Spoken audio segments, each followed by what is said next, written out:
Buong gabi ka nag-aral. Opo eh. Huwag ka masyado magpakapagod sa pag-aaral mo. Kahit mababa grades mo, proud pa rin ako sa'yo. Kailangan ko po mag-aral, Mama, para po may ipakita po ako sa inyong certificate. Importante po para sa akin magka-honors para po may pagmalaki niyo po ako.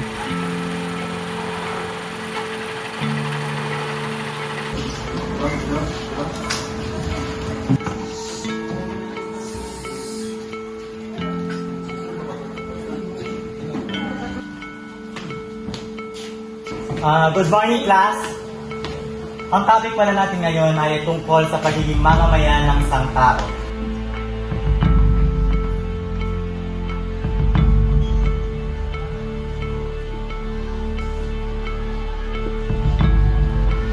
Ang pagkamamamayan ng isang tao ay nahati sa dalawang bahagi.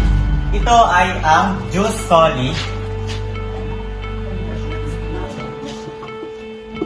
Ang jus soli ay ang pagiging mamamayan na nakabase kung saan ka pinanganak. Saan lugar ka ba pinanganak? Halimbawa na lang, kung ikaw ay pinanganak sa ibang bansa tulad ng USA. Sa kabilang dako, ang jus sanguinis naman ay isang klase ng pagiging mamamayan na nakabase sa kung ano ang iyong lahi. O pwede rin natin itong tawagin right of blood.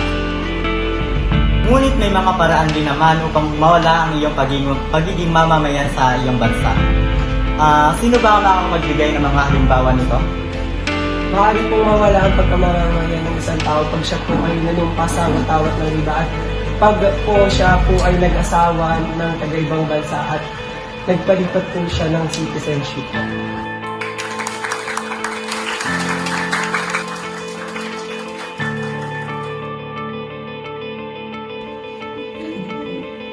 Parang pinang-aral. Tara, gumala na lang. Eh, ang dami pa natin gagawin. Tsaka gusto ko din mag-aral para may pakita ko sa national certificate. Saka nga pala, i-anuncio ko lang na bukas magkakaroon tayo ng awarding ng mga batang may karangalan. Yun lamang muna para sa ngayon. Maaari na kayong umuwi. Class dismissed. Edukasyon ang susi sa tagumpay. Ang tanging yaman na kahit kailan ay hindi makukuha, lalong-lalo na hindi mananakaw ng kahit na sino man dito sa mundo. Ito ay pinaka-importante at pinakamahalagang bagay para magtagumpay sa ating buhay. Kurt Loriria, may karangalan. Kahit anong pa mang mangyari, kailangan natin ng respeto. Kailangan natin irespeto ang mga nakakatanda sa atin. Dahil ito ay susi na rin upang tayo magtagumpay.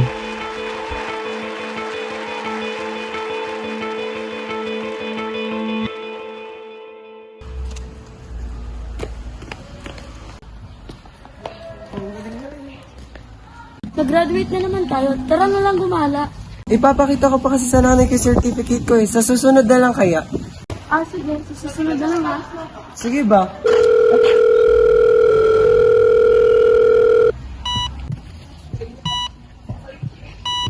Hello?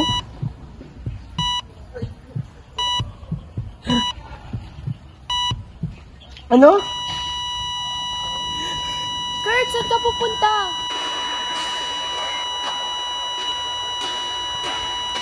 Pasensya na kung di man ako makarating sa graduation mo.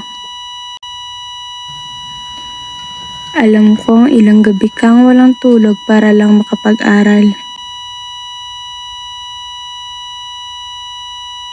Maging masipag ka lang, dun pa lang ay masaya na ako.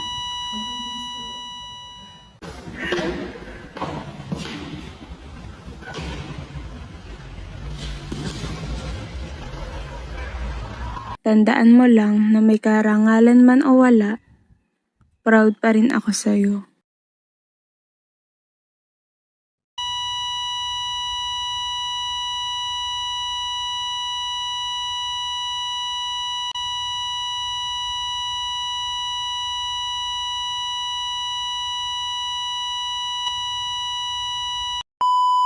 Kung mawala ang pagka...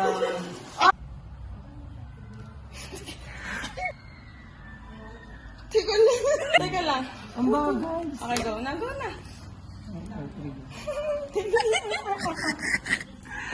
Diyos ko. Okay, go. Huwag ka mag... Sa inyong certificate. Importante po para sa akin. Oh my God. Sampalin nyo kayo para mabala yung saya niyo. Ikaw, kung basta magmukha ka ng tataranta. Okay. Shoot, go.